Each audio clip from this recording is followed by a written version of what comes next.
আল্লাহ রাব্বুল আলামিন আমাদের জন্য যে সমস্ত বিষয়গুলোকে ফরজ করেছেন, ফরজ এর মধ্যে একটা হলো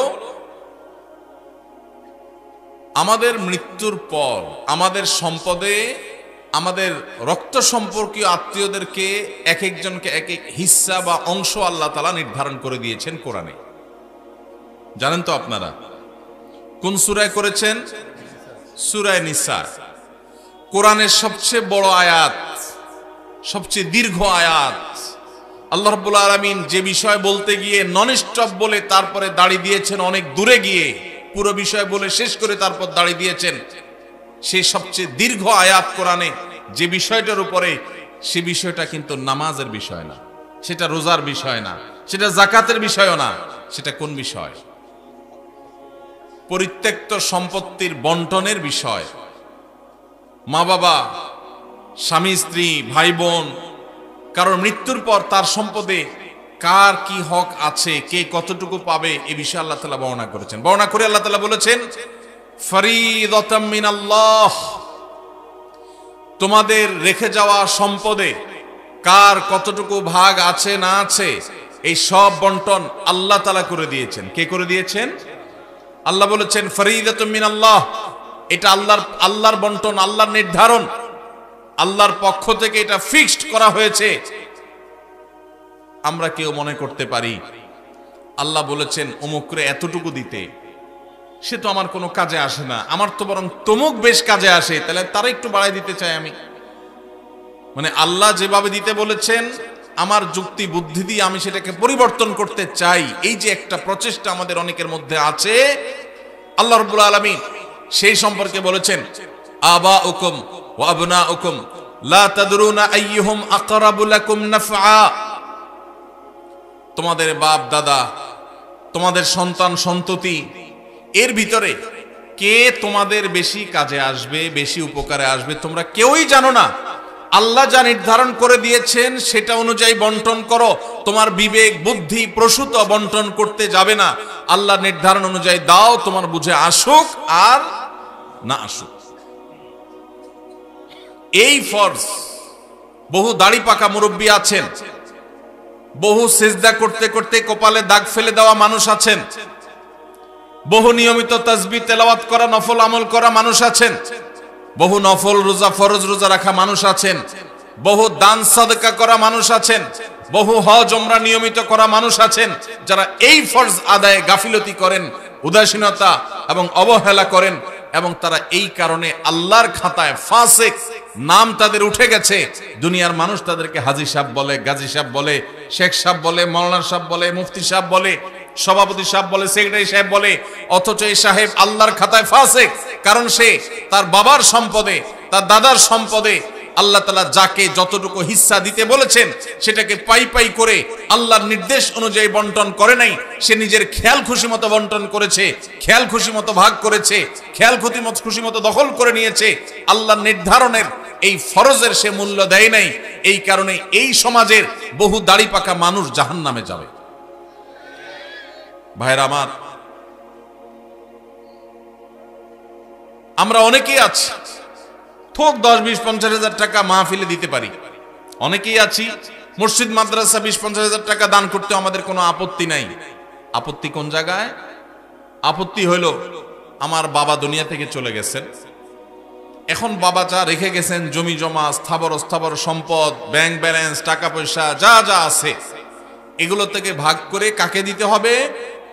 আমার ওই বোনটাকে দিতে হবে, ভাইটাকে দিতে হবে, সবাইকে যার যারটা দিতে হবে। এটা দিতে আমাদের খুব কলিজা লাগে, আছে না নাই? দান করতে তার কোনো অসুবিধা নেই, কারণ দান তো 20, 50 হাজার করতেছে, কিন্তু বাবার সম্পদটা দিতে কার্পণ্য করে, গড়িমসি করে, আছে না নাই? এই সমাজে যদি আপনি এ ক্লাসের মুসলমান দেখতে চান, খাঁটি মুসলমান যদি দেখতে চান, আসল মুসলমান যদি দেখতে চান, যেই মুসলমান শুধু সহজ আমল করে না, কঠিন আমলগুলোকে বুক চিতিয়ে বুক উঁচু করে করতে চায়, সেই মানুষগুলো হলেন তারা যারা বাবা মায়ের সম্পদে বা নিজেদের রক্ত সম্পর্কীয় আত্মীয় স্বজনদের সম্পদে যার যতটুকু হিস্সা আছে কোরআন আল্লাহ তাআলা যতটুকু যাকে দিতে বলেছেন তাকে হিসেব করে পাই পাই করে ততটুকু দেয়, বিন্দু মাত্র বেশ কম করে না। এই মানুষগুলো হলো এই সমাজের সবচেয়ে ক্রিম মুসলমান, সবচেয়ে এলিট, সবচেয়ে এ ক্লাসের, আপার ক্লাসের মুসলমান। আপনারা আপার ক্লাসের মুসলমান হওয়ার চেষ্টা করবেন ইনশাআল্লাহ। মুরব্বীরা যারা আছেন, বাবাজিরা ভালো আছে যারা আছেন, আপনাদের বলছি সন্তানদেরকে ওসিয়ত করে যাবেন।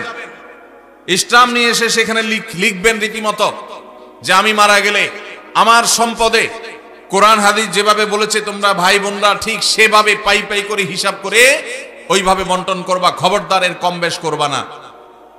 এটা ওসিয়ত করে যাবেন সন্তানদেরকে। এরপরে যদি কোনো সন্তান কিছু সম্পদ মেরে দেয়, ভাই বোনদের বঞ্চিত করে, কিছু থোক দিয়া লামসাম কিছু দিয়া তাদের কাছ থেকে দায় মুক্তির চেষ্টা করে, তাহলে ওই সন্তান দায়ী হবে। আর আপনি যদি জানেন আপনার মারা যাওয়ার পরে সন্তানরা এরকম সম্পদ নিয়ে তসরুপ করবে, 2 নম্বরই করবে, আর আপনি চুপচাপ চলে যান, তাদেরকে সতর্ক না করেন, তাহলে আপনিও আল্লাহর কাঠগড়ার আসামি হবেন। আর অনেক মুরব্বীরা আছেন যারা আপনাদের বোনদের সম্পদের হক দেন নাই, বাবার সম্পদ থেকে নিজেরা পাইছেন, বোনদেরকে দেন নাই, বোনদের সাথে চিটারি করছেন। কিভাবে চিটারি বলবো আমি?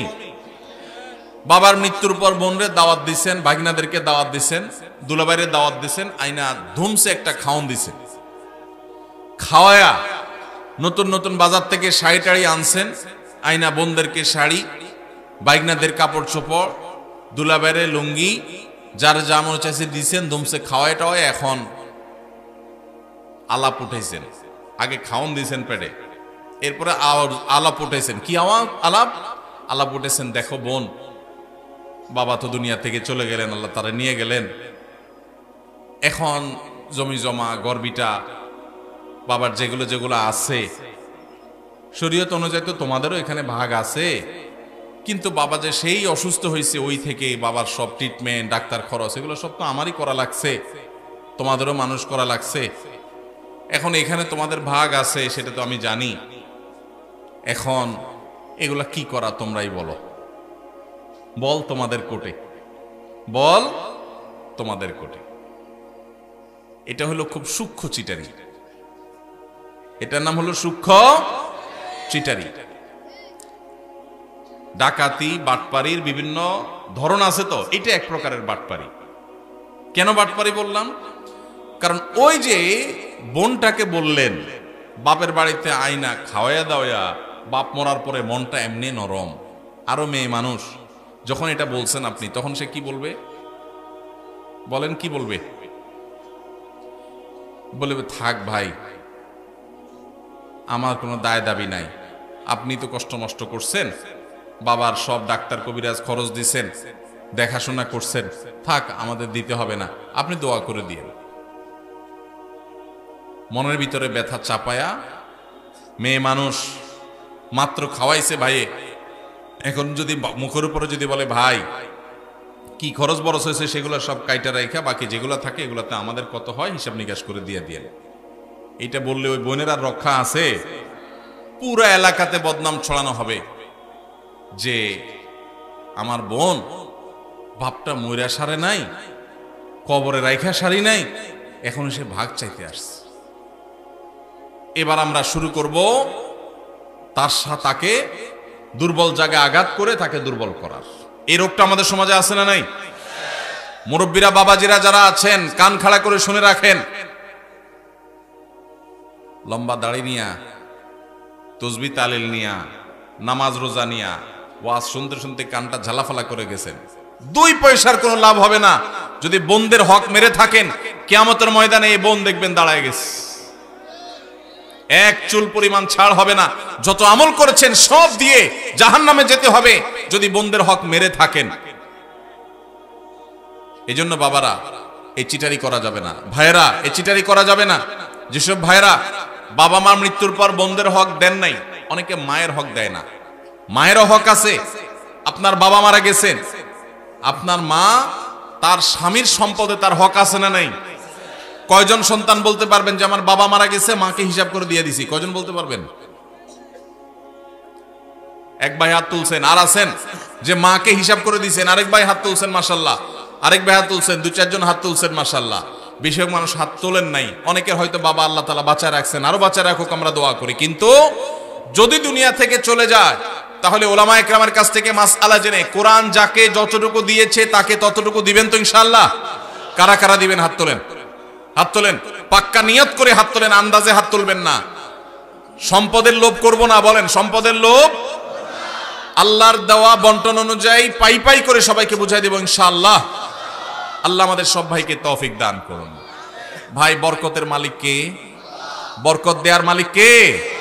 আল্লাহ। যদি বরকতের মালিক এটা বিশ্বাস করেন তাহলে আপনার বাবার সম্পদে, মায়ের সম্পদে, ভাইয়ের সম্পদে, বোনের সম্পদে, আপনাদের পরস্পরের সম্পদে তার মৃত্যুর পর যার যতটুকু পাওনা আছে, আল্লাহ বলছে তাকে 1/3 দাও, আল্লাহ বলছে তাকে 50% দাও, আল্লাহ বলছেন কাকে এতটুকু দাও, আরেকজনকে এতটুকু দাও, যাকে যতটুকু দিতে বলেছেন তাকে ততটুকু যদি দিয়ে যান, আপনি ফকির হয়ে যাবেন, অভাবী হয়ে যাবেন, আপনার সব শেষ হয়ে যাবে। এটা কোনো মুসলমানের বিশ্বাস হতে, আল্লাহর নির্দেশ অনুযায়ী যার যতটুকু পাওনা যদি আমি দিয়ে দেই, আল্লাহ তাআলা আমাকে বরকত দিবেন না দিবেন না? আর আল্লাহ যখন বরকত দেন তখন অল্পতে অনেক হয়ে যায়, আর আল্লাহ যখন বরকত দেন না তখন পাহাড় পরিমাণ সম্পদ থাকলেও মানুষ অভাবী আর ভিখারি থাকে। ভাইরা আমার, আল্লাহ সম্পদও দিয়ে দেয়, আবার ক্যান্সারও দিয়ে দেয়, দেয় না? দেয় না? বরকত এবং কল্যাণ ভিন্ন জিনিস। এজন্য যুবক ভাইরা যারা আছেন তাদেরকে বলবো, নিয়ত করে নেন, ছোট লোকই করবেন না, নিচু চিন্তা করবেন না।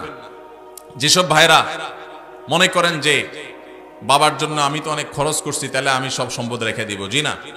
বাবার জন্য খরচ করা আপনার নৈতিক দায়িত্ব। আপনার যদি টাকা থাকে তার ট্রিটমেন্ট খরচ দাঁড়ানো আপনার দায়িত্ব। এর মানে এই না যে বাবার সম্পদ থেকে আপনি সেটা কাটাকাটি করবেন। হ্যাঁ, যদি এমন থাকে যে বাবার সম্পদ ক্যাশ টাকা আছে, ট্রিটমেন্ট করা যায়, তাহলে সেটা দিয়ে আপনি বাবার ট্রিটমেন্ট করেন, কোনো অসুবিধা নাই। বাবার যদি না থাকে আর আপনার থাকে, সন্তান হিসেবে আপনার উপরে ফরজ বাবার ভরণ পোষণ দেওয়া। অতএব সেটার জন্য ভিটা মাটি এগুলো সব রেখে দিবেন, এটা করা যাবে না। প্রয়োজনে সেগুলা জমি জমা বিক্রি করে বাবার ট্রিটমেন্ট করবেন। এরপরে যেটা ঠিকবে সেটা বন্টন করবেন। বোনরা নিতে না চাইলেও জোর করে দিবেন, দিবেন তো ইনশাআল্লাহ? ফুফুদের হক, বোনদের হক, ভাইদের হক পাই পাই করে দিবেন। অনেক বড় ভাই আছে, চান্স পাইলে ছোট ভাইদের ল্যাং মারে ছেড়ে দেয়, নিজেরা সব দখল করে নেয়, আছে না নাই? আল্লাহকে ভয় করেন। এই ফরজটা অবহেলিত ফরজ, নামাজের ফরজ অনেকে আদায় করেন। আমার কাছে নালিশ আসে, অনেক ফ্যামিলির বিভিন্ন ভাইরা নালিশ নিয়ে আসেন, ভাইয়ে হক মেরে দিস, যে হক মারছে তার দাড়ি মাশাআল্লাহ একেবারে পেট পর্যন্ত চলে আসছে, কিন্তু হক মারতে তার বুকও কাঁপে নাই। এইরকম 2 নম্বর দাড়িওয়ালা মানুষ আছে না নাই? এই 2 নম্বর দাড়ি আল্লাহর কাছে অ্যাকসেপ্ট হবে। এখন আবার নতুন এক শয়তানি শুরু হয়েছে, সেটা হলো আল্লাহ রাব্বুল আলামিন বাবা মায়ের সম্পদে ছেলেদেরকে মেয়েদের দ্বিগুণ সম্পদ দিতে বলেছেন, ভাগ দিতে বলেছেন। মেয়েরা যদি টোটাল সম্পদের 10 টাকা পায় একজন মেয়ে, তাহলে একজন ছেলে পায় 20 টাকা। এখন আমাদের দেশে কয়দিন পর পর কিছু সুশীল আছেন যারা আল্লাহর কোরআনেরও সংশোধন করতে চায়, নাউজুবিল্লাহ। তারা দাবি তোলে যে সমান অধিকার দিতে হবে, এবং সমান অধিকার কথাটা শুনতে বেশ সুন্দরই শোনা যায়, ভালোই লাগে। আমরা অনেকে বিভ্রান্ত হয়ে যাই। তাই তো একই বাবার সন্তান হয়ে মেয়ে যদি 1 আনা পায়, ছেলে কেন 2 আনা পাবে? ছেলেও সন্তান, মেয়েও সন্তান, তাহলে মেয়ে 1 আনা পাবে, ছেলেও 1 আনা পাবে, এমন হওয়া দরকার। মেয়ে 1 আনা পাবে, ছেলে 2 আনা পাবে, এটা কেন? বাহ্যিকভাবে এটা মনে হয় বৈষম্য করেছে। ভাইরা আমার, আমরা সবাই জানি আল্লাহ রাব্বুল আলামিন যত ফ্যামিলির খরচ আছে, এই সব খরচগুলো ছেলেদের উপরে বর্তাইছে না মেয়েদের উপরে বর্তাইছে? স্বামীর উপরে না স্ত্রীর উপরে? স্বামীর উপরে। কত রকমের খরচ? সব রকমের খরচ। বিয়ে করবে মেয়ের বিয়ে হবে, বিয়ের খরচ কি মেয়ের জোগাড় করা লাগে? কার জোগাড় করা লাগে? বাপের বা ভাইয়ের। ছেলে বিয়ে করবে, খরচ জোগাড় করা লাগে কার? ছেলের নিজের। আরেকজন কয় বাবা। আপনার বাবা আপনার খরচ দিছে? কপালালা মানুষ, তাহলে ভালো বাপ পাইছেন আপনি। ভাইরা আমার, বিয়ের খরচ কে দেয়? ছেলেদের নিজেরা। বিয়ে করার সময় টাকা পয়সা জোগাড় করে বাজার সদাই করে বিয়ে শাদী করলো। শ্বশুরবাড়ি যাওয়ার সময় নতুন বউরে নিয়ে যখন শ্বশুরবাড়িতে যাচ্ছে, মিষ্টি মন্ডা কেনার পর বিলটা কি বউয়ে দেওয়া লাগে না জামাই দেওয়া লাগে? তাহলে শ্বশুরবাড়ির মিষ্টির খরচও সে দিল। আবার শ্বশুরবাড়ি বেড়ায় যখন বাপের বাড়ি আসতেছে, এখন বাপের বাড়িতে আসার সময় আবার ফলমূল যা কিনছে টিনছে এগুলোর বিল কে দেওয়া লাগে? ছেলে। তাহলে নিজের বিয়ের খরচও নিজের, শ্বশুরবাড়ির মিষ্টির খরচও ছেলের, আবার বাপের বাড়ির ফলের খরচও তার, বাসা ভাড়াটাও তার, বাজার সদাই খরচও তার, নিজের খরচ তো তার আছেই, বউয়ের খরচটাও তার, ছেলে মেয়ের খরচটাও। তাহলে খরচের বেলা সে 16 আনা, আর পাওয়ার বেলায় মেয়ের চাইতে 1 আনা বেশি। এটাতে কি ছেলেরকে আল্লাহ তাআলা অনেক বেশি দিয়ে ভাষায় দিয়েছেন, আর মেয়েদেরকে আল্লাহ তাআলা ঠকাইছেন? নাউজুবিল্লাহ, এরকম? তাহলে যে সমস্ত মাথা মোটা মানুষরা মনে করেন মেয়েদের প্রতি বৈষম্য হয়েছে, নাউজুবিল্লাহ, তারা মূলত একটা নির্দিষ্ট এজেন্ডা বাস্তবায়ন করতে চান। তারা এত গবেট না যে এই হিসেব বুঝবে না। খরচের বেলা ছেলে 16 আনা, আপনি একজনকে বাজারে পাঠায় বলছেন নাও 10 টাকা দিলাম, এটা আনবা ওইটা আনবা ওইটা আনবা, 4-5টা আইটেম বলে দিলেন, দিয়া বললেন 10 টাকা দিলাম। আরেকজনকে 5 টাকা দিয়ে বললেন তোমার কিছু আনা লাগবে না, যা খুশি করো, নিজে খাও, ফুর্তি করো। কি বলেন? 10 টাকা আলাকে বেশি দিছে না 5 টাকা আলাকে বেশি দিছে? এখন যদি বলে ভাই কেন বৈষম্য করলেন, আমাকে 5 টাকা দিলেন, ওনারে 10 টাকা দিলেন, সমান সমান দেয়া দরকার, এই দাবি কি যৌক্তিক না অযৌক্তিক? এই অযৌক্তিক দাবি বিভিন্ন সময় আমাদের সমাজে কিছু সুশীলরা, নামধারী কিছু সুশীলরা তারা তোলে। এরা কেন তোলে? আমি যেটা বলছিলাম, একটা দুর্বিসন্ধি আছে। সেই দুর্বিসন্ধিটা কি? আমাদের এই সাবকন্টিনেন্টে মুসলমান তো মুসলমান, আমাদের হিন্দু ভাইরা, খ্রিস্টান ভাইরা, বৌদ্ধ ভাইরা, এই অঞ্চলের সব ধর্মের মানুষদের একটা কমন কালচার আছে। সেটা কি? সেটা হলো পুরুষরা তারা বাহিরের জগৎটা দেখভাল করে, টাকা পয়সা কামাই করা, রুজি রোজগার করা, যা লাগে সব বাহিরের সব দেখে, বাজার সদে সব দেখে, আর ভেতরের সাইডটা কে দেখে? মহিলারা দেখে। এটা হলো আমাদের সাবকন্টিনেন্টের ধর্মীয় এবং আমাদের সামাজিক কালচার।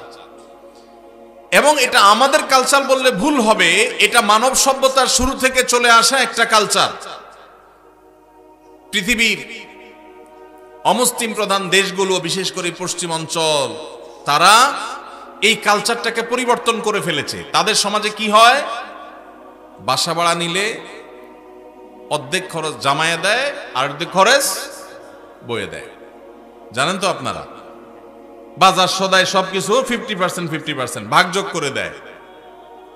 এখন এই যে মেয়েদেরকে সমান অধিকার দেওয়ার নাম করে বাবার সম্পদে ছেলেদের সমান দিতে যারা দাবি করছেন, তারা মূলত চান আমাদের এই সমাজটাও পশ্চিমা সমাজের মতো হয়ে যাক, অর্থাৎ মেয়েরা পাওয়ার বেলায় তারা অর্ধেক পাবে, ছেলের মতো সমান সমান পাবে, খরচের ক্ষেত্রেও তারা সমান সমান শেয়ার করবে। এই দিক থেকে তারা মনে করে যে বৈষম্য দূর হবে, সাম্য প্রতিষ্ঠা হবে। মূলত যেটা আসলে হবে, পশ্চিমাদের যেটা হয়েছে সেটা হলো এই পরিবার ব্যবস্থাপনাটা ভেঙে চুরমার হয়ে যাবে। এমনিতেই স্বামী স্ত্রীর মধ্যে সম্পর্ক দিন দিন যায় অবস্থা। এরপরে যদি বলেন যে বউরে বলেন ঠিক আছে বাসা ভাড়া তুমি অর্ধেক দাও, ছেলেদের খরচ অর্ধেক দাও, সবকিছু অর্ধেক দাও, তাহলে এবার কামড়া কামড়ি নিজেদের মধ্যে অশান্তির পরিমাণ বাড়বে না কমবে? এর প্রমাণ হলো পশ্চিমে যদি আপনি তাকান দেখবেন সেসব দেশগুলোতে বৈবাহিক সম্পর্ক এটা সোনার হরিণ হয়ে গেছে। স্বামী স্ত্রী বলতে যে একটা সুখের সংসার, এটা তাদের কাছে সোনার হরিণ হয়ে গেছে। পরিবার ব্যবস্থা ভেঙে ধ্বংস হয়ে গেছে। এখন সেটাকে এদেশে যারা আমদানি করতে চায় তারা এদেশের মানুষের শত্রু। এই শয়তানের দোসরেরা আল্লাহর বিধান থেকে, কোরআন থেকে আমাদেরকে সরাতে চায়। আমাদের সংবিধানে, আমাদের আইনে কোরআনের তো অন্য কোনো কিছু নাই।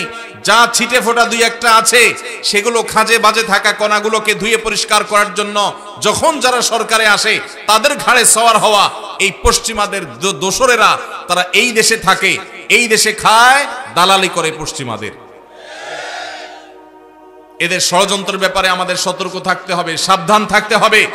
আমাদের অবশ্যই বোনরা, মেয়েরা নানাভাবে নিগৃহীত, তাদের সপক্ষে আমাদের কথা বলতে হবে, কিন্তু তার জন্য আল্লাহর আইন, আল্লাহর বিধানকে পরিবর্তন করার কোনো প্রয়োজন নাই।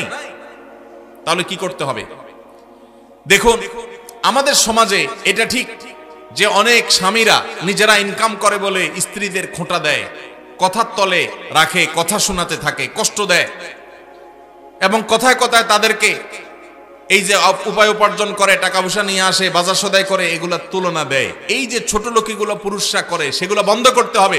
সেগুলো বন্ধ করার জন্য মেয়েদেরকেও আপনি বের করে দিবেন, চাকরি করাবেন, অথবা তাদেরকে সম্পদের ভাগ দিবেন, তাতে বন্ধ হয়ে যাবে। এটা আমরা সঠিক মনে করি না। তাহলে কি করতে হবে? তাহলে নারীদের প্রতি নিগ্রহের রাস্তাগুলো বন্ধ করতে হবে। শরীয়ত যতটুকু দিতে বলেছে ততটুকু যদি নারীকে দেওয়া হয়, নারী কখনো স্বামীর উপরে শতভাগ ডিপেন্ডেন্ট হবে না। স্বামী জুলুম করলেও তার জুলুম স্বীকার করতে, জুলুম মেনে নিতে বাধ্য হবে না, যদি স্বামী মোহরটা ঠিক মতো দেয়, বাবার সম্পদের পাওনাটা ঠিক মতো পায়, মায়ের সম্পদের পাওনাটা ঠিক মতো পায়, সব জায়গা থেকে তাদের যে পাওনা আছে, এই পাওনাটা যদি তারা ঠিক মতো পায়, তাহলে তাদের প্রতি নিষ্পেষণ জুলুমের রাস্তা বন্ধ হয়ে যাবে। আল্লাহ রাব্বুল আলামিন মেয়েকে মোহরের মাধ্যমে স্বামী থেকে পাওয়ার রাস্তা রেখেছেন। আবার স্বামী মারা গেলে সেই সম্পদ থেকে ভাগ পায়, ছেলে মারা গেলে সেখান থেকে, ছেলে মেয়ে মারা গেলে সেখান থেকে পায়, আবার বাবার সম্পদ থেকে পায়, মায়ের সম্পদ থেকে পায়, সব জায়গা থেকে পায়। খরচের বেলা তাকে একেবারে জিরো রেখেছে। এটা মেয়েদের প্রতি বৈষম্য না, এটা মেয়েদের প্রতি বরং ইহসান। আজকের এই বস্তা পচা সস্তা চিন্তাধারা যারা লালন করছে, তারা সমতার কথা বলে, ইসলাম সমতার কথা বলে না। তাহলে কিসের কথা বলে? ইসলাম ন্যায্যতার কথা বলে। কিসের কথা বলে? সমতা এক জিনিস, ন্যায্যতা আরেক জিনিস। সব সময় সমতা ইনসাফ প্রতিষ্ঠা করে না, কিন্তু ন্যায্যতা সব সময় ইনসাফ প্রতিষ্ঠা করে। কিভাবে? ছোট ছোট কয়েকটা উদাহরণ নেন। আপনার একটা ছেলে আছে, একটা মেয়ে আছে। ছেলেটার বয়স মনে করেন 15, মেয়েটার বয়স ধরেন 12। ছেলেটার জ্বর হয়েছে 103, ডাক্তার বলছে নাপা খাওয়াইতে, বাজার থেকে এক পাতা নাপা কিনে আনছে, আইনা ভাত টাত খাওয়াইয়া ছেলেকে নাপা খাইতে দিচ্ছেন। ছেলে নাপা খাইছে। এখন মেয়ের কিন্তু জ্বর টর কিচ্ছু নেই। হঠাৎ করে আপনার মাথায় ভূত চাপলো, আমাদেরকে তো সমতা প্রতিষ্ঠা করতে হবে। তাহলে আমার সন্তান, ছেলেও আমার সন্তান, মেয়েও আমার সন্তান, একটারে নাপা খাওয়াইলাম, আরেকটাকে খাওয়াইলাম না, এটা তো জুলুম হইল। এই জন্য মেয়েরে বলছেন হা কর, হা কর। হা করায় আপনার সুস্থ সবল মেয়েটারে আপনি নাপা খাওয়াই দিলেন। সমতা এখানে হয়েছে না হয় নাই? কি হয় নাই? ওয়াজ কি বুঝে শুনে কথা বলেন না, না বুঝে জবাব দেন। সমতা হয়েছে না হয় নাই ভাই? সমতা হয় নাই? ছেলের একটা নাপা খাওয়াইছে, মেয়ের একটা নাপা খাওয়াইছে, সমতা হয়েছে না? কিন্তু ইনসাফ কি হইল? ইনসাফ কি হইল? জুলুম হয় নাই? সুস্থ মানুষকে নাপা খাওয়ায় কিডনি নষ্ট করার কাম হয় নাই? ভাইরা আমার, ইসলাম সমতার কথা বলে না। সমতা বললে শুনতে খুব মুখরোচক শোনা যায়, সব জায়গায় সমতা হইলে ভালো হয় না। ন্যায্যতাটা সবসময় ভালো হয়। আল্লাহ ন্যায্য দিতে বলেছেন, ন্যায্য যার যতটুকু দরকার। একটা ছেলে 20 বছর বয়স, আরেকটা 10 বছর। ঈদ আসতেছে, রমজানে মার্কেটে যায় কেনাকাটা করলে আমল নষ্ট হবে, এই জন্য আগে ভাগে ঈদের জামা কিনতে গেছে। এখন যা জামা কিনে ফেলছেন, একটা পাঞ্জাবি, 2টা পাঞ্জাবি কিনছেন। যেহেতু আপনার মাথায় ভূত ঢুকছে, ওই যে পশ্চিমের ভূত, যে সমতা প্রতিষ্ঠা করতে হবে, সমান অধিকার দিতে হবে, সেজন্য কি করছেন? জামা কিনতে যায়, জামাতে কিনতে গিয়া দোকানদারে বললেন, ভাই আমার 2টা জামা দেন, সেম ডিজাইনের, সেম কালারের, সেম সাইজের। 2টা জামা নিয়ে আসলেন। আইনা 20 বছরের ছেলেরে যে পাঞ্জাবি দিলেন, একই সাইজের পাঞ্জাবি 10 বছরের ছেলেরও দিলেন। সমতা কি হয়েছে না হয় নাই? ন্যায্যতা কি হয়েছে? ইনসাফ কি হয়েছে? এটা ছোট ছেলের সাথে তামাশা হয়েছে নাকি হাদিয়া দেওয়া হয়েছে? তামাশা হয়েছে। অতএব আল্লাহর বিধানকে যদি কেউ পরিবর্তন করে তথাকথিত সমাজ সমতা প্রতিষ্ঠা করতে চায়, তাহলে সেটা দেখতে মনে হবে, শুনতে মনে হবে যে অনেক ভালো কিছু করেছে, আসলে সেটা হবে সবচেয়ে ক্ষতিকর। ভাইরা আমার, এরকম শত শত উপমা দেওয়া যাবে, শত শত উদাহরণ দেওয়া যাবে, শত শত দৃষ্টান্ত দেওয়া যাবে, যেগুলো দিয়ে সাব্যস্ত করা যাবে ইসলাম ন্যায্যতার কথা বলে, সমতার কথা নয়। কোন জায়গায় একজনকে বেশি দিতে হচ্ছে, আরেক জায়গায় আরেকজনকে বেশি দিতে হচ্ছে, যেখানে যতটুকু প্রয়োজন সেখানে ততটুকু দেওয়া, এটা হলো আল্লাহর বিধান। আর মন গড়া তথাকথিত সমতা, এটা হলো মুখরোচক, শুনতে সুন্দর শোনা যায়, ভালো শোনা যায়, কিন্তু সেটা বাস্তবতা বিবর্জিত। আমরা যদি দেখি পৃথিবীর যে সমস্ত সমাজ আল্লাহর এই বিধান মতো সমাজ পরিচালনা করে না, পরিবার পরিচালনা করে না, তাদের সমাজে বাহ্যিক উন্নতির অনেক প্যারামিটারে তারা এগিয়ে গেছে, কিন্তু তাদের পরিবার ব্যবস্থাপনায়, দাম্পত্য সম্পর্কগুলোতে তারা মিসকিনের মতো অসহায় হয়ে যাচ্ছে দিন দিন। কোনো বিশ্বাস নাই, কোনো ভক্তি নাই, ভালোবাসা নাই, পরস্পরের কোনো প্রকার আন্তরিকতা নাই। আল্লাহ তাআলা আমাদের সবাইকে আল্লাহর এই গুরুত্বপূর্ণ ফরজ বিধান, কারণ মৃত্যুর পর তার সম্পদে আল্লাহ কোরআনে যাকে যতটুকু দিতে বলেছেন, আল্লাহ আমাদের সবাইকে তাকে ততটুকু দেওয়ার তৌফিক দান করুন। এর জন্য মানসিক সৎসাহস লাগে, সৎসাহস লাগে। এই দেশে মেয়েদেরকে আল্লাহ যতটুকু দিতে বলেছেন, যদি সব ভাইয়েরা বোনদেরকে দিয়ে দেয়, বাবারা মেয়েদেরকে দিয়ে দেয়, সন্তানরা মায়েদেরকে দিয়ে দেয়, স্বামীরা স্ত্রীদেরকে যদি ততটুকু দিয়ে দেয়, তাহলে মেয়েরা এমনিতেই রানীর মতো সিংহাসনে ভাসবে, মেয়েদের কোনো অভাব থাকবে না, কোনো স্বামী টাকার খোঁটা তাদেরকে দিতে পারবে না। আপনি নিজে বোনের হক দেন নাই, স্বামীর সংসারে তার মুখটা ছোট। আপনি নিজে আপনার মেয়েকে বিয়ে দিয়েছেন, অনেক টাকা খরচ হয়েছে, এই খোঁটা দিয়া সম্পদ থেকে তাকে বঞ্চিত করে দিয়েছেন, সে স্বামীর সংসারে ছোট। সব জায়গা থেকে যদি তার অধিকারগুলো সব দেওয়া হয়, তাহলে সেই সংসারে সে ছোট থাকবে না, তার হাতেও ক্যাশ টাকা থাকবে ইনশাআল্লাহ। অতএব এই ফরজটা আমরা সবাই আদায় করবো তো ইনশাআল্লাহ। আল্লাহ আমাদের সবাইকে ফরজ আদায়ের তৌফিক দান করুন। সর্বনাশ, আর তো মনে হয় কথা বলার দরকার নাই, প্রশ্ন তো থাকুক। সংক্ষেপ টংক্ষেপ কেমনে, কত রাত হয়েছে ভাই? প্রশ্ন তো থাকুক, কি বলেন?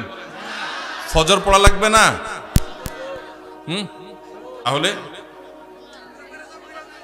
আচ্ছা, সংক্ষেপে দেখি, আমি বলার চেষ্টা করি, আপনারা একটু সবর করেন। বিসমিল্লাহ। আবার ক্যামেরাম্যান ভাইরা দাঁড়াইছো কেন? ভাই জলদি বসো, জলদি বসো। জি ভাই, বিসমিল্লাহ। প্রথম প্রশ্ন, বিড়ি সিগারেট বিক্রি করার উপার্জন হালাল নাকি হারাম? যেই জিনিস খাওয়া, পান করা, ব্যবহার করা হারাম, ওইটার কেনা বেচা করাও। ইসলামে যে জিনিসটা খাওয়া, পান করা, ব্যবহার করা নিষেধ, সেটার বেচা কেনা করাটাও। দোকানদার নিজে লম্বা দাড়িওয়ালা নামাজি মানুষ, হাজি সাহেব মানুষ, নিজে বিড়ি সিগারেট খায় না, নিজের 14 গোষ্ঠীও খায় না, কিন্তু বেচে, তাহলে তার উপার্জন হালাল হবে না। এখন প্রশ্ন হলো, একটা দোকানে অনেক আইটেম আছে, একটা নাজায়েজ বা গুনাহের আইটেম বেচার কারণে সবগুলো যে হারাম হয়ে যাবে তা না। এটা বিক্রি করে যে লাভ করছে ওইটা নাজায়েজ হবে, বাকি যেগুলো হালাল আছে, চাল ডাল বিক্রি করছে সেগুলো হালাল হবে। অবশ্য চাল ডাল বিক্রি করলেই যে হালাল হবে এমন না, যদি দেশি মশারির সাথে ইন্ডিয়ান মশারি মিশিয়ে বিক্রি করেন, হালাল হবে না হারাম হবে? আইটেম হালাল হলেও 2 নম্বরই করার কারণে উপার্জনটা হারাম হয়ে যাবে। তো এই জন্য যারা মুদি দোকানদারি করেন তারা বলবেন, ভাই তাহলে বিড়ি সিগারেট ছাড়া তো দোকান চলে না, কি করব? এটাই তো আপনার চ্যালেঞ্জ। আল্লাহর জন্য আপনি স্যাক্রিফাইসটা কি করলেন? কিয়ামতের ময়দানে আল্লাহর কাছে জান্নাত চাইবেন কোন মুখে? এটাই তো স্যাক্রিফাইস। স্যাক্রিফাইসের বিনিময়ে তো জান্নাত আশা করবেন। আপনি আল্লাহর জন্য হারাম জিনিস বিক্রি করলেন না, দোকানে লেখা দিলেন, ভাই আমি এই যে আমাদের মুসলমানদের রক্তচোষা যারা, তাদের জিনিস রাখি না, বিড়ি সিগারেট রাখি না, ধূমপানের আইটেম রাখি না, এগুলো এই দোকানে বিক্রি করা হয় না, লেখা টাঙ্গায় দিছেন। এতে কিছু বিড়িখোর, সিগারেটখোর, গাঞ্জাখোর কাস্টমার কমবে, এতে আপনার টাকা ক্যাশে একটু কম আসবে। ওই টাকা যদি আসতো, ওইটা এমনিই বরকত নষ্ট করে দিত।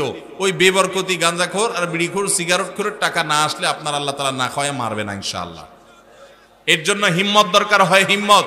কিছু কেনাবেচা কম হোক, কিছু কাস্টমার কম আসুক, আমি একটু কম খাবো, আমার ইনকাম একটু কম হবে, বিনিময়ে আমি জান্নাত পাবো ইনশাআল্লাহ। মনে শান্তি থাকবে যে আমি ক্যান্সারের আইটেম বিক্রি করে একটা মানুষকে সর্বশান্ত করার দায়ে আমি দায়ী হলাম না। দোকানদার ভাই যত সিগারেট বিক্রি করলেন,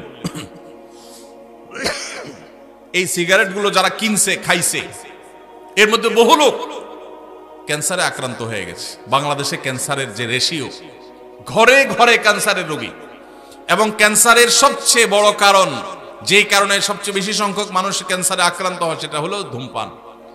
এই ধূমপান আইটেম আপনি বিক্রি করছেন, নিজে খান নাই, যে খাইছে, খাইতে খাইতে একসময় ক্যান্সার হয়েছে, জমি জমা সব বিক্রি করে সর্বশান্ত হয়ে বাচ্চাদের ইতিম করে চলে গেছে। আপনি আল্লাহর কাঠগড়ার আসামি, কারণ তার ক্যান্সার হওয়ার পিছনে আপনারও ভূমিকা আছে। আপনি বলবেন, ভাই আমি না বেচলে কি হবে, কেউ না কেউ তো বিক্রি করবেই। এর উত্তর হইল, একজন মানুষ তার হয়তোবা সে কোনো কারণে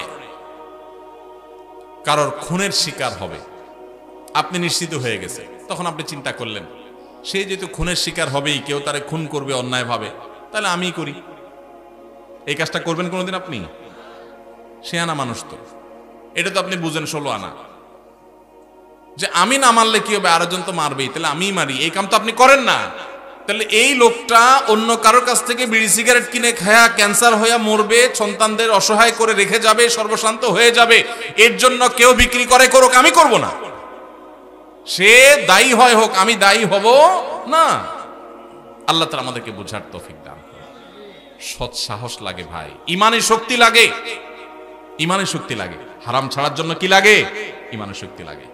আল্লাহ আমাদেরকে সেই ইমানের শক্তি দান করুন। ইমানের শক্তি থাকলে ইনকামটা একটু কম হবে, বাসা থেকে একটু খোঁচাখুচি শুনতে হবে। বউ বলবে, তোমার লগের দোকানদার বিল্ডিং একটা পরে একটা তুলতেছে, তালার পরে তালা তুলতেছে, কি দোকানদারি করো তুমি, ভাতের টাকায় জোগাড় করতে পারো না। এগুলো কিন্তু শোনা লাগবে, মাথায় যেন থাকে, এগুলোর জবাব দিতে হবে। স্ত্রীকে সেজন্য বোঝাতে হবে, আমরা কি জান্নাতে যাব না জাহান্নামে যাব, আগে সে সিদ্ধান্ত নিতে হবে। যদি জান্নাতে যেতে চাই তাহলে আমরা এটা করব না। আমি যে বিড়ি সিগারেট বিক্রি করে মানুষের মরার কারণ হব, ক্যান্সারের কারণ হব, জান্নাত তো পরে, দুনিয়াতেই তো আমার বিবেকে আমাকে বাধা দিবে যে একটা মানুষের ধ্বংসের জন্য আমি ভূমিকা রাখলাম। তাহলে এই হারাম জিনিস ছাড়বো তো ইনশাআল্লাহ। আল্লাহ আমাদেরকে তৌফিক দান করুন। আমরা দেখি যে বড় ভাই মারা গেলে বড় ভাইয়ের ছেলে মেয়ে এবং বউয়ের কথা চিন্তা করে ছোট ভাই বড় ভাইয়ের বউকে বিয়ে করে। আমি জানতে চাচ্ছি যে ছোট ভাই মারা গেলে ছোট ভাইয়ের ছেলে মেয়ে এবং বউয়ের কথা চিন্তা করে ছোট ভাই এর বউকে বড় ভাই বিয়ে করতে পারবে কিনা, বড় ভাইয়ের বউ থাকা অবস্থায়, এটি ইসলাম কি বলে? ভাইরা আমার, কোনো ভাইয়ের স্ত্রী মারা যাওয়ার পর অন্য কোনো ভাই যদি সেই ভদ্র মহিলাকে বিবাহ করেন, ইদ্যত পালনের পর 4 মাস 10 দিন পর বিয়ে করা যায়, তখন যদি বিয়ে করেন, এটা প্রশংসনীয় কাজ। অভিভাবকত্বের জায়গা থেকে, ভাতিজাদের প্রতি দায়িত্বশীলতার জায়গা থেকে এটা খুবই প্রশংসনীয় কাজ।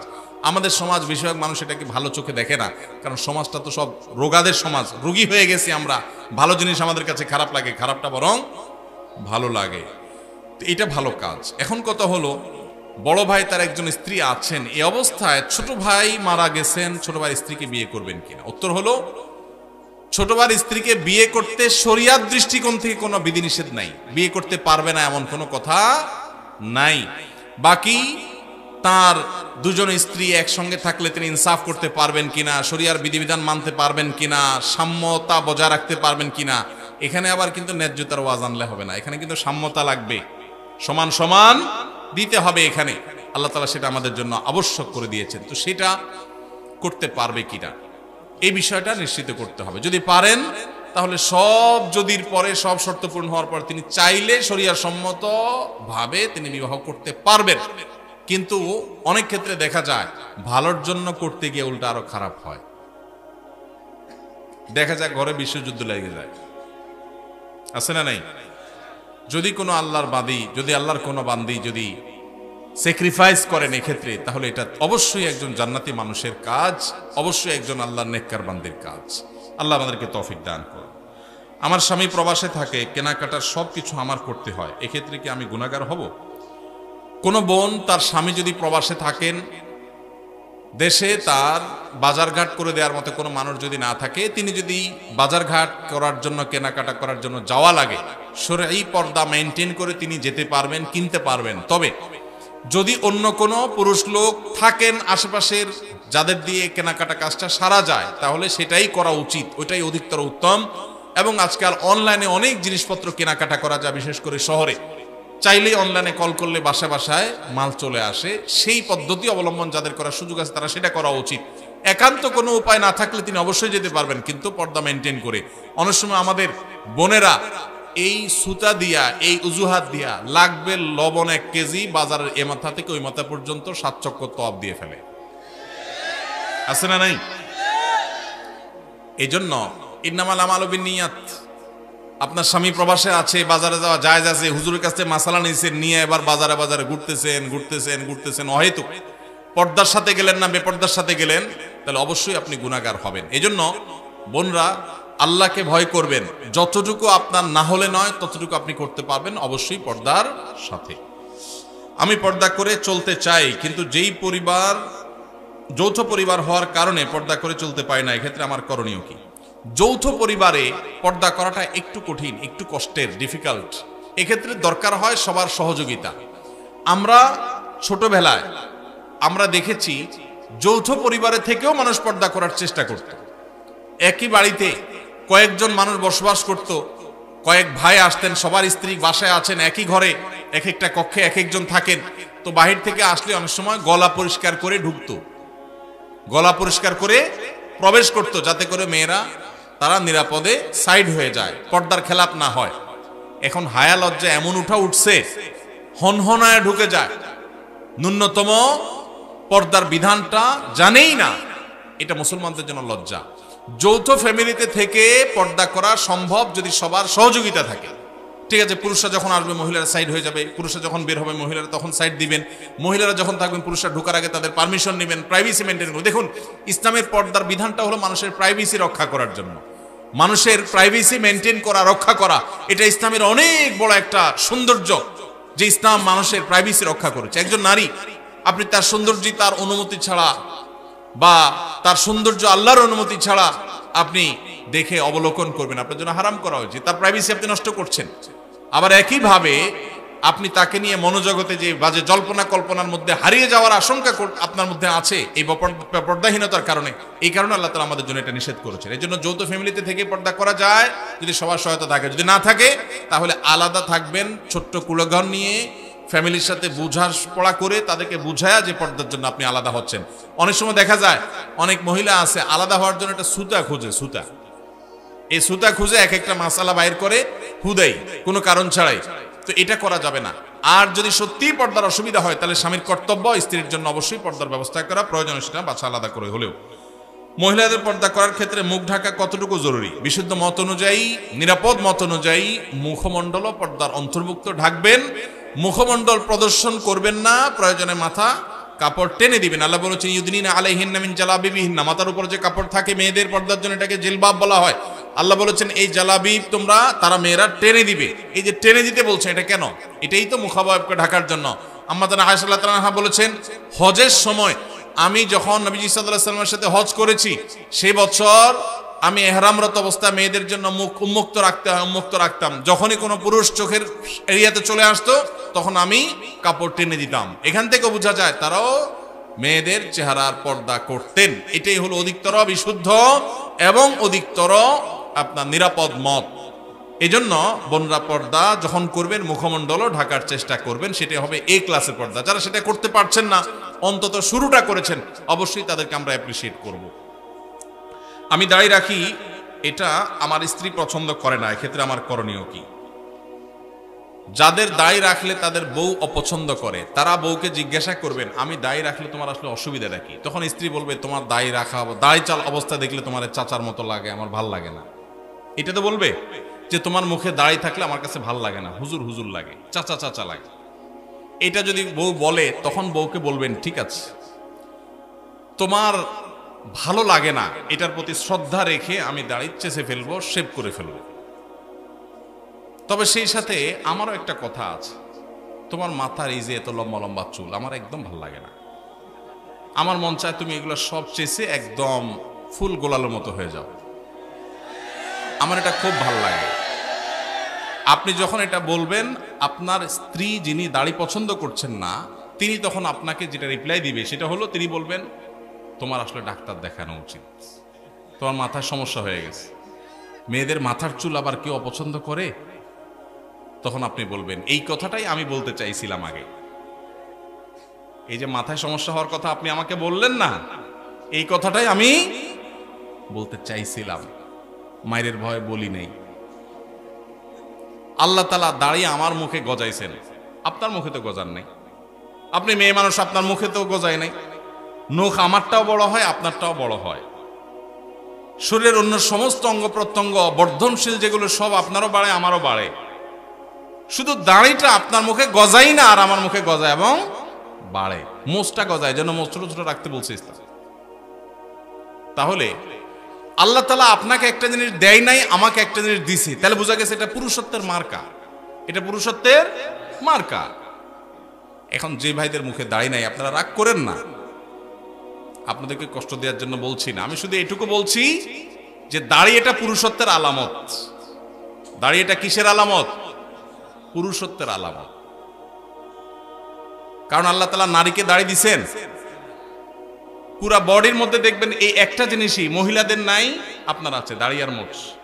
দাড়ি আর গোঁফ ছাড়া সবকিছুই তাদেরও আছে, আমাদেরও আছে।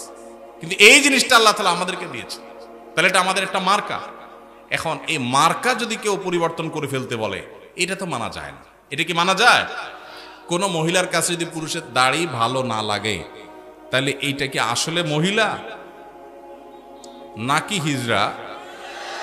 এইটা নিয়ে প্রশ্ন তোলার সুযোগ আছে, এটা নিয়ে প্রশ্ন তোলার সুযোগ আছে। কারণ মহিলা হইলে তো বিপরীত লিঙ্গের প্রতি টান থাকার কথা, মহিলা হইলে তো পুরুষের মুখে দাড়ি দেখে তার ভালো লাগার কথা, কারণ আল্লাহ তাআলা ওইভাবেই দিয়েছেন পুরুষকে। ভাইরা আমার, যেই মেয়ে আপনার দাড়িকে পছন্দ করবে না, আপনি ওই মেয়ে কি দুঃখে বিয়ে করতে যাবেন? দেশে কি মেয়ের তল পড়ছে নাকি, অভাব পড়ছে নাকি? আল্লাহ তাআলা আমাদের বোনদের রুচিগুলোকে ইসলামের সাথে সঙ্গতিপূর্ণ রুচি করার তৌফিক দান করুন। আল্লাহ তাদেরকে ভালো উন্নত রুচি দান করুন। আমাদের যেসব ভাইদের মুখে দাড়ি নাই, আল্লাহ ভাইদের মুখে দাড়ি দান করে দিন। আর যাদের মুখে দাড়ি আছে, শুধু দাড়ি থাকলেই যে খাঁটি মুসলমান হয়ে গেছে সেটা না, তাদের আখলাক আমল সবকিছুকে আল্লাহ ঠিক করার তৌফিক দান করুন। আমি প্রবাসী ব্যাংক থেকে লোন নিয়ে বিল্ডিং করতে চাই, এটা করা যাবে কিনা, বিষয়টা আমার জানা খুব দরকার। আপনি কি প্রবাসী ব্যাংক থেকে নিবেন, না দেশি ব্যাংক থেকে নিবেন, না অন্য কোন নামের ব্যাংক থেকে নিবেন, সেটা বিষয় না। বিষয় হলো সুদভিত্তিক লোন নিলে সেটা হারাম। কোন ব্যাংক থেকে নিচ্ছেন সেটা ম্যাটার না। ব্যাংক থেকে যদি সুদভিত্তিক লোন নেন সেটা কি হারাম। আপনি বাড়ি করার জন্য সুদভিত্তিক লোন নেই, সেটা হারাম হবে। প্রয়োজনে আপনি ভাড়া বাড়িতে থাকবেন, কুড়ের ঘরে থাকবেন, কিন্তু হারামে জড়াবেন না। আল্লাহ আমাদেরকে বুঝদান করুক। বেশিরভাগ গ্রামে শহরে এখন মানুষ কথায় কথায় সুদের কারবার করে। সুদ যে কত ভয়াবহ, আল্লাহ তাআলা সুদের কারবারকারীকে যুদ্ধের ঘোষণা দিয়েছেন, যুদ্ধের ঘোষণা। ফাআযানু বিহারবি মিনাল্লাহি ওয়া রাসূলি, ভয়ঙ্কর ব্যাপার। কিন্তু গোটা পৃথিবীর অর্থনীতি দাঁড়িয়ে আছে সুদের উপরে। অনেক দীর্ঘ আলোচনা দরকার, আমার হাতে সময় নাই। আমি গোটা পৃথিবীর সংশোধনের দায়িত্ব নেই নাই, আমি আমার দায়িত্ব নিয়েছি। আল্লাহ আমাকে আমার সময় জিজ্ঞাসা করবে, এজন্য আমি সুদের কারবার করব না ইনশাআল্লাহ। যারা মাসিক বেতনে কর্ম করে তাদের নির্দিষ্ট একটা সময় থাকে, যেমন 10টা থেকে 5টা অফিসিয়াল টাইম। সে যদি ব্যক্তিগত কাজে অফিসে পরে আসে বা আগে চলে যায়, তাহলে সেক্ষেত্রে বেতন নেওয়াটা কতটুকু হালাল হবে? খুবই দরকারি প্রশ্ন। আমাদের অনেক ভাইরা আছেন, চাকরি করেন বিভিন্ন কোম্পানিতে, সরকারি বেসরকারি প্রতিষ্ঠানে।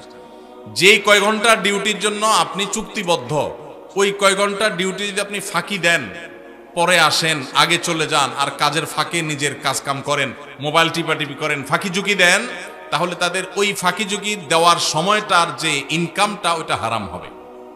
সেই ইনকামটা কি হবে? হারাম হবে। অনেক হারাম আছে আমরা যেগুলো জানি না। সুদ খাওয়া হারাম আমরা জানি, ঘুষ খাওয়া হারাম আমরা জানি, কিন্তু চাকরির মধ্যে এই যে ফাঁকি ঝুঁকি দিয়ে টাইম নষ্ট করে ওই টাইমের বেতন আমি নিচ্ছি, এটা যে হারাম, এটা আমাদের বেশিরভাগ মানুষের সেন্সও নাই। ভাইরা আমার, আল্লাহর ভয়ে আমানতদারিতা রক্ষা করতে হবে। মুসলমান কখনো আমানতের খেয়ানতকারী হতে পারে না। এমনকি আপনি অফিসে বা কোম্পানি, সরকারি বেসরকারি যেখানে কাজ করেন, ডিউটির সময় আপনি বসে বসে যদি ওয়াজ শুনেন ইউটিউবে কাজ বাদ দিয়া, সওয়াব হবে না গুনাহ হবে? কোরআন তেলাওয়াতও যদি শুনেন, সওয়াব হবে না গুনাহ হবে? ইমানদার কখনো সিসি ক্যামেরাকে ভয় পাবে না। ইমানদার ভয় পাবে কাকে? আল্লাহ রাব্বুল আলামিনকে। আমি 8 ঘন্টা করে ডিউটি করার জন্য চুক্তিবদ্ধ, মাস শেষ পুরো স্যালারিটা নিচ্ছি, অথচ আমি এভারেজে পুরো মাসে 8 ঘন্টা 10 ঘন্টা 15 ঘন্টা 20 ঘন্টা ফাঁকি দিয়েছি, সেই টাইমের সময়টা স্যালারি আমি নিচ্ছি, এটা হারাম। অনেক ওলামা একরাম আছেন, আল্লাহ তাদের মধ্যে আল্লাহর ভয় এমনটা দিয়েছেন। টুমচর আলিয়া মাদ্রাসা বাংলাদেশের সবচেয়ে প্রাচীন মাদ্রাসাগুলোর একটা, সবচেয়ে পুরাতন মাদ্রাসাগুলোর, শতবর্ষী মাদ্রাসাগুলোর একটা হলো লক্ষ্মীপুর জেলার টুমচর আলিয়া মাদ্রাসা। টুমচর আলিয়া মাদ্রাসার প্রিন্সিপাল ছিলেন শেখ হারুন আল মাদানী হাফিজাউল্লাহ, এখনো বেঁচে আছেন, সিনিয়র আলেমে দ্বীন, লক্ষ্মীপুরের কৃতি সন্তান।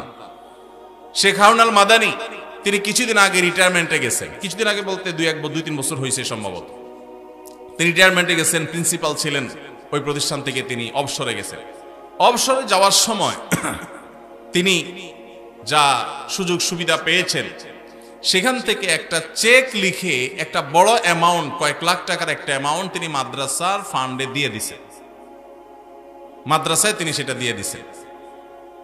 এবং এটার কারণ হিসাবে, এটা তিনি আমাকে বলেন নাই, আমি অন্যভাবে জানছি, এর কারণ হিসাবে তিনি উল্লেখ করেছেন যে এত দীর্ঘ বছর, এত বছর কাজ করেছি এই প্রতিষ্ঠানে, চেষ্টা করছি ঠিকঠাক মতো ডিউটি পালন করতে, আমার অজান্তে হয়তো কোনো ফাঁকি ঝুঁকি হয়ে গেছে, হয়তো কোনো সময় নষ্ট হয়ে গেছে, হয়তো কোনোদিন দেরি হয়ে গেছে, আগে বের হয়ে গেছি, হয়তো কোনো সময় ব্যক্তিগত কাজ করে ফেলছে ডিউটির মধ্যে, সেই সময়গুলোর বেতনও তো সব আমার অ্যাকাউন্টে ঠিকই আসছে, কোনোটাই তো আর বাদ দেই নেই।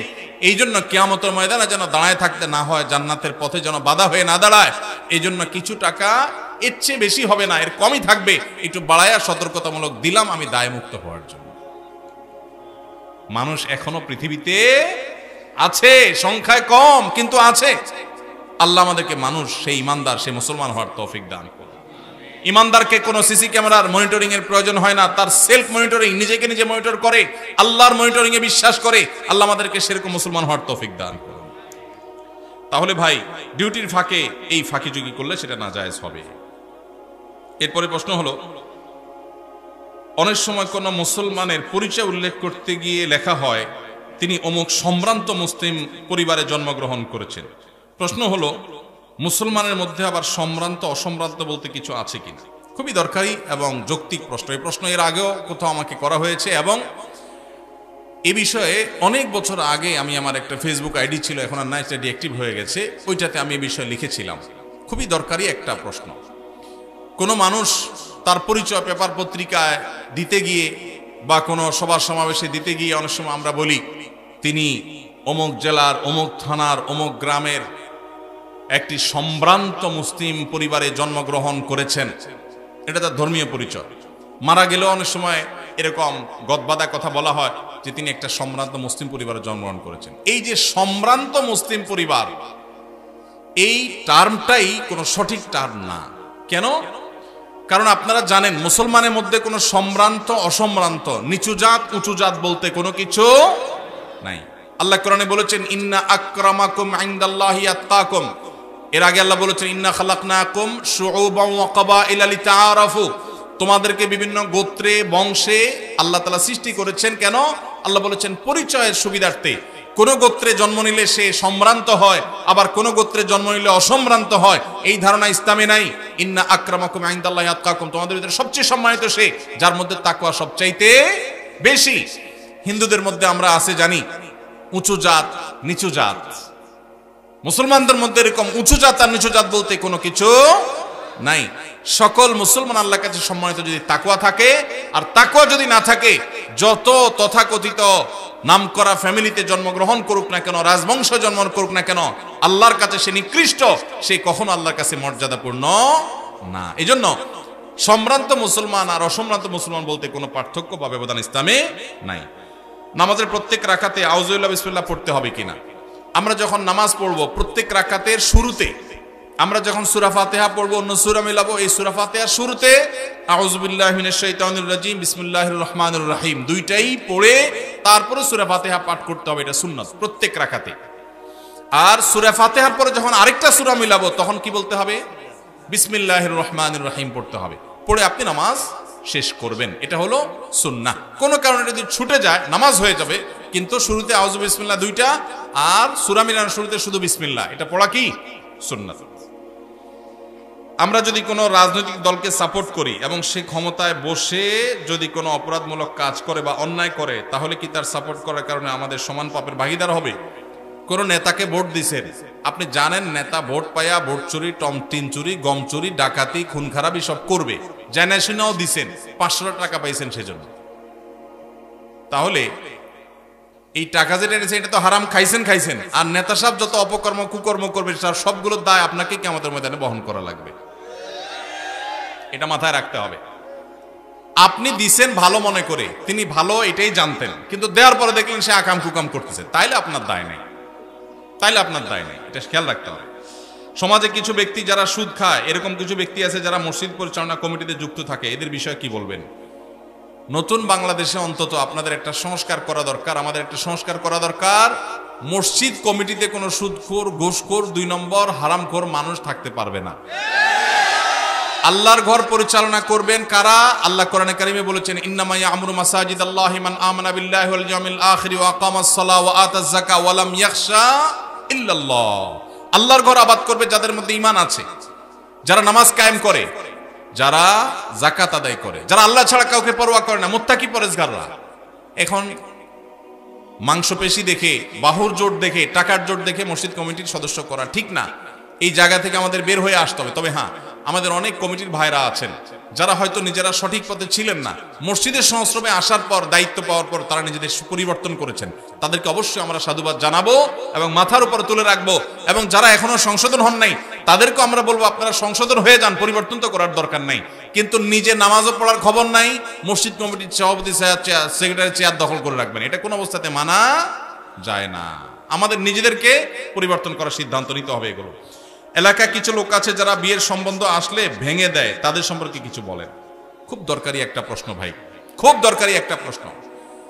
আমাদের দেশের গ্রামে গঞ্জে এই ধরনের নিকৃষ্ট মানুষ, এই ধরনের ফাসিক এবং পাপিষ্ট মানুষ বহু আছে। এমনকি অনেক লোক আছে নামাজ কালাম পড়ায়, মসজিদে জামাতের সাথে নামাজ আদায় করে, কিন্তু মানুষের বিয়ে শাদী উপলক্ষে খোঁচাখুচি করে।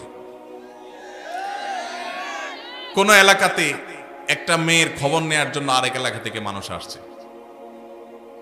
আসছে এলাকাতে আপনাকে পাইছে একটা পুকুরের ঘাটে উজু করতেছেন, দেখছে যে মসজিদের পুকুরের ঘাট, উজু করতেছে, বেচারা নামাজি মানুষই হবে। জিজ্ঞাসা করছেন, ভাই সালাম আলাইকুম, আপনাদের এলাকায় অমুক মেয়েটার সম্পর্কে কিছু জানেন কিনা? আপনি চিন্তা করছেন, আরে তো আপনার শত্রুর মেয়ে, আপনার সাথে তার আইল ঠেলাঠেলি আছে, এই চান্সে আপনি শত্রুতা উদ্ধার করার জন্য বলছেন, ভাই আল্লাহ বাঁচাইছে আপনি আমার কাছে আসছেন ভাই। এই বইলা যে আপনি একটা শয়তানি শুরু করে দিলেন, আস্ত ডাহা ডাহা মিথ্যা কথা বলে ওই বিয়েটা ভাঙে দিলেন। এই কাজটা শুধু মিথ্যা না, আল্লাহর জমিনে আল্লাহর আরশ কাঁপার মতো সবচেয়ে ভয়াবহ অপরাধগুলোর মধ্যে থেকে একটি। কারণ এখানে একটা নিষ্কলুষ চরিত্রে আপনি কালিমা দিলেন, একজন নিরপরাধ মানুষ সম্পর্কে মিথ্যাচার করলেন, আবার নিজে মিথ্যা কথা বললেন, আবার ওই লোকটাকে অসত্য সংবাদ দিলেন, মিথ্যা সাক্ষ্য দিলেন। অনেকগুলো কবিরা গুনার সমাহার এখানে আছে, একটা কবিরা গুনাহ নয়, অনেকগুলো কবিরা গুনাহ একযোগে হচ্ছে, আপনি টেরও পাচ্ছেন না। জাহান্নামে যাওয়ার জন্য বেশি কিছু দরকার হবে না ভাই। আবার দেখা যায় নিজের পক্ষের লোক সম্পর্কে যদি জিজ্ঞাসা করে, ভাই অমুক ছেলেটা সম্পর্কে কি জানেন? ছেলেটা আপনার বোনের ছেলে, বাইগনা, আপনার কাছেই আসছে। আপনি চিন্তা করলেন, হায় হায় আল্লাহ বাঁচাইছে যে আরেকজনের কাছে যায় নাই, ছেলের গুদুল আছে, বহুত বদনাম আছে। আপনি বলতেছেন, ভাই আমাদের এই গ্রামে যদি একটা ফেরেশতার মতো ছেলে থাকে তো এই ছেলে আছে ভাই, একের ছেলে একের। এই ক্ষেত্রেও আপনি ওই মেয়েওয়ালাদেরকে, মেয়ে পক্ষকে মিথ্যা তথ্য দিয়ে তাদেরকে ক্ষতিগ্রস্ত করলেন, বিভ্রান্ত করলেন, মিথ্যা সাক্ষ্য দিলেন, এক্ষেত্রেও আপনি অপরাধী। তাহলে কি করবেন? যতটুকু সত্য ততটুকু বলবেন। সত্য বলার মতো যদি বুকে বল না থাকে, যদি মনে হয় সত্য বললে আমি মাইদ্যর খাওয়া লাগবে, তাহলে বলবেন, ভাই সরি, অন্য কেউ যারা চিনে জানে তাদেরকে জিজ্ঞাসা করেন, আপনি অ্যাভয়েড করে যান। কিন্তু বলতে যখন যাবেন তখন আপনাকে সত্য বলতে হবে। নবী সাল্লাল্লাহু আলাইহি সাল্লাম বারবার আমাদেরকে সতর্ক করেছেন। তিনি বলেছেন, যদি তোমাকে কিছু বলতে হয় ফালিয়াকুল খায়রা আও লিয়াসমুত, তাহলে ভালো সত্য যেটা সেটাই বলবে, আর না হলে চুপ থাকবে। কিন্তু বলতে গিয়ে মিথ্যা বলা যাবে না। অনেক ভাইরা আছেন এই অপকর্ম করেন, কোনো কারণ ছাড়াই করেন, অযথা খোঁচাখুচি করেন, আছে না নাই? এই বিয়ে ভাঙার তালে এগুলো হলো মানুষরূপী শয়তান। আপনি যদি আস্ত মানুষের সুরতে শয়তান দেখতে চান, এইরকম বিয়ে ভাঙাভাঙির কাজ যারা করে এরা হলো সে মানুষরূপী শয়তান। কেন বলেছি জানেন? কারণ ইবলিস শয়তান সবচেয়ে বেশি খুশি হয় একটা সংসার ভেঙে দিলে। একটা সংসার ভেঙে দিলে শয়তান সবচেয়ে বেশি খুশি হয়, অন্য কোনো কাজে শয়তান এত খুশি হয় না। আর এই লোকটা একটা বিয়ে হতে যাচ্ছিল, মিথ্যা কথা বলে ভেঙে দিয়েছে, অথবা অজাগা বিয়ের ব্যবস্থা করে দিয়েছে মিথ্যা তথ্য দিয়ে। এই লোকটা শয়তানের সে কাজটা করেছে। আল্লাহ আমাদেরকে এই দুশ্চরিত্র থেকে বেঁচে থাকার তৌফিক দান করুন। যারা এই সমস্ত খারাপ কাজের বদভ্যাস আছে, আল্লাহর ওয়াস্তে তারা ছেড়ে দেন, আল্লাহকে ভয় করেন। সকালে ঘর ঝাড়ু না দিলে কি গুনাহ হয়? না ভাই, ঘর ঝাড়ু না দিলে কোনো গুনাহ হয় না। এগুলো কুসংস্কারের কথা। আগের যুগের মানুষরা নিজের বৌমা, পোলাপান এগুলাকে সোজা রাখার জন্য অনেক জাল হাদিস বানাইতো। এটা সেরকমই একটা। ধরেন বৌমাদেরকে দৌড়ের উপর রাখার জন্য একটা জাল হাদিস বানাই দিল, সকালে ঘর ঝাড়ু না দিলে গুনাহ হয়। এবার বৌমা সকালে উঠা ঘর ঝাড়ু দিবেই দিবে। তো আল্লাহর নামে, নবীর নামে মিথ্যাচার এগুলো করা উচিত না। ঘর ঝাড়ু দিলেন কি না দিলেন এর সাথে গুনাহের কোনো সম্পর্ক না। তবে হ্যাঁ, বাসাবাড়ি পরিচ্ছন্ন রাখা উচিত, সকালে হোক আর বিকালে হোক। ফজরের সময় ঘুম থেকে উঠতে দেরি হলে করণীয় কি? দেরি হলে কোনো একদিন হঠাৎ দেরি হয়ে গেছে, তাহলে যখন উঠছেন তখন নামাজ পড়বেন। মান্না মান সালাতিন আও নাসিহা ফালিউসাল্লিহা যাযাকারা ফাইন্না যালিকা ওয়াক্তুহা। কোনো কারণে একদিন মিস হয়ে গেছে, কিন্তু ডেইলি আপনি সকাল 7টা বাজে উঠে ফজর নামাজ পড়েন, মায়ের একটাও নিচে পড়বে না। অ্যাক্সিডেন্টে কোনো মুসলিম মারা গেলে উনি কি শহীদি মর্যাদা পান? 5 শ্রেণী মানুষকে নবী সাল্লাল্লাহু আলাইহি সাল্লাম শহীদ বলেছেন, অর্থাৎ শহীদের মর্যাদা পাবে। অরিজিনাল শহীদ না, কিন্তু মর্যাদা পাবে। অরিজিনাল শহীদ যে আল্লাহর রাহে শহীদ হয়। আর এই 5 শ্রেণী মানুষ যারা শাহাদাতের মর্যাদা পাবে, সেই মানুষগুলোর মধ্যে থেকে এক শ্রেণী মানুষ হলো কোনো দেয়াল চাপা, ওয়াল চাপা, কোনো কিছু চাপা পড়ে মারা গেলে, এখন গায়ের নিচে চাপা পড়ে মারা গেলে আশা করা যায় আল্লাহ তাআলা তাকে শাহাদাতের মর্যাদা দিবেন। স্বামী মারা গেলে স্ত্রীর নাকের দুল, কানের দুল, হাতের বালা খুলে ফেলতে হবে নাকি পড়তে পারবে? স্বামী মারা যাওয়ার পর স্ত্রীকে ইদ্যত পালন করতে হয় 4 মাস 10 দিন। এই 4 মাস 10 দিনের ভিতরে সে অন্যত্র বিয়ে বসতে পারে না, 4 মাস 10 দিনের পরে বসতে পারে। যেই ঘরে থাকে সেই ঘরে, ঘরে বলতে কোনো রুমের ভিতরে না, যে বাড়িতে থাকে ওই বাড়ির চৌহদ্দির মধ্যে থাকেন। দূর দূরান্তে ডাক্তার দেখানো, বিশেষ প্রয়োজন ছাড়া বাহিরে যাবেন না, সাজগোজ করবেন না। কিন্তু এর মানে এই না যে হিন্দুদের মতো স্বামী মারা গেলে স্ত্রী সারা জীবন সাদা পোশাক পরে থাকতে হবে, সাদা শাড়ি পরা, এরকম কোনো কথা নেই। সাধারণ পোশাক আশাক তিনি পরে থাকবেন, আর সাজসজ্জা করবেন না। সেজন্য তার ওই যে গহনা টহনা পরে সাজসজ্জা করা সেগুলো করবেন না, এগুলো খুলে রাখবেন। আবার ইদ্যত যখন শেষ হবে তখন আবার স্বাভাবিক জীবনে ফিরে যাবে। কোনো ব্যক্তি মারা গেলে তার পক্ষ থেকে তার ছেলে কারো কাছে ক্ষমা চাইলে ওই ব্যক্তির ক্ষমা না করে, তাহলে তা মারা যাওয়া ব্যক্তির কি হবে? যদি ক্ষমা করার মতো কোনো ইস্যু থাকে আর ক্ষমা না করে, সে অবশ্যই দায়ী থাকবে। ক্ষমা করার চেষ্টা করা উচিত। ক্ষমা করলে আল্লাহ তাআলা পছন্দ করেন এবং ভালোবাসেন ক্ষমাশীলকে। বোনদের সম্পত্তি ভাইরা বাবার কাছ থেকে লিখে নিয়েছে, এখন ভাইরা বলতেছে বাবা লিখে দিছে, আমরা কি করব? এই ভাইকে কিয়ামতের ময়দানে আল্লাহ রাব্বুল আলামিন ছাড় দিবেন বলে মনে হয় না, বোনদের হক মেরে চললে। অনেক ফ্যামিলিতে এটা হয় যে বাবা লিখে দিছে, এখন ভাই বলে ভাই আমি কি করব, বাপ তো আমাকে দিছেন। আপনি কি করবেন? খুব সোজা অঙ্ক।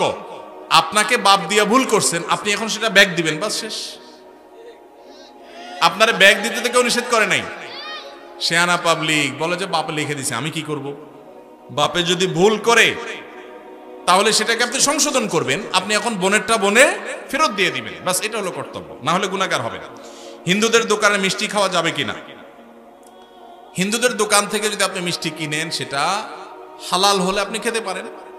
এখন যদি হারাম হয় সেটা খেতে পারবেন না। এখন হালাল কি হারাম এটা যদি আপনার সন্দেহ তৈরি হয় যে অনেক ক্ষেত্রে তারা আপনার কোনো নাপাক জিনিস তারা পবিত্র মনে করে মিশায় কিনা, সন্দেহ যদি আপনার তৈরি হয় তাহলে সেটা খাবেন না, অ্যাভয়েড করবেন।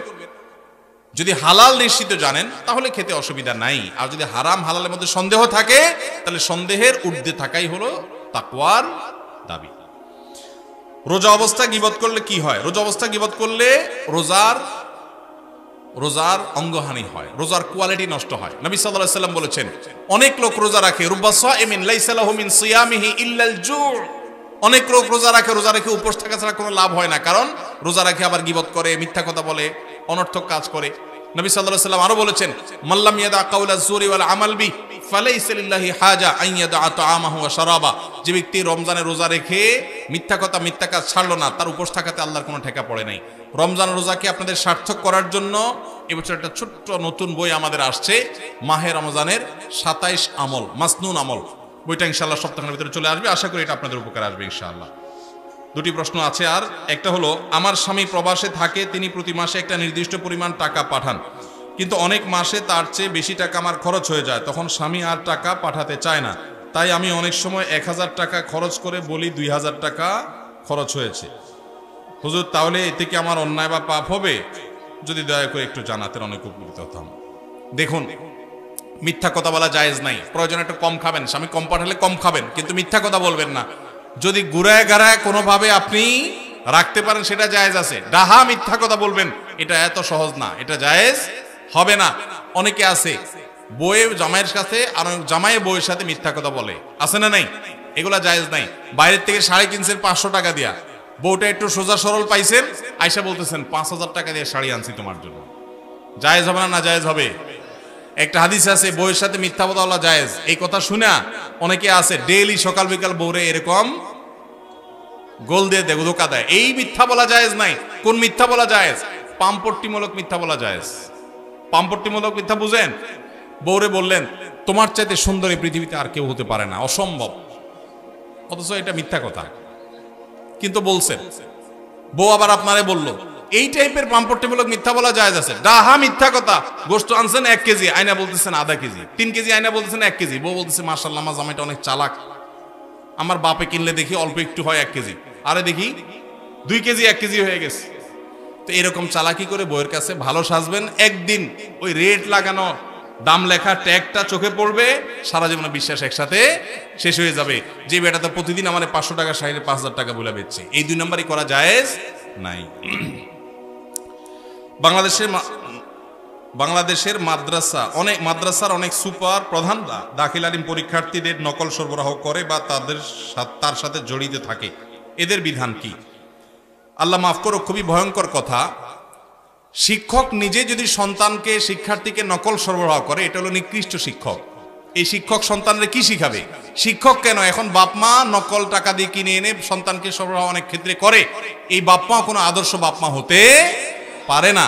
আল্লাহ তাআলা আমাদের বাবা মা শিক্ষকদেরকে মানুষের মতো মানুষ হওয়ার তৌফিক দান করুন। যে প্রতিষ্ঠানের শিক্ষক বা শিক্ষা প্রতিষ্ঠান প্রধান এরকম 2 নম্বর কাজ করে, সেই প্রতিষ্ঠানের সন্তান পড়াবেন না, সেখান থেকে সন্তান মানুষ হবে না, ডাকাত হবে, অমানুষ হবে বা খারাপ জিনিস শিখবে। আল্লাহ আমাদের সন্তানদের ঈমান আমলকে হেফাজত করার তৌফিক দান করুন। জাযাকুমুল্লাহু খায়রা ওয়া আখিরু দাওয়ানা আলহামদুলিল্লাহি রাব্বিল আলামিন।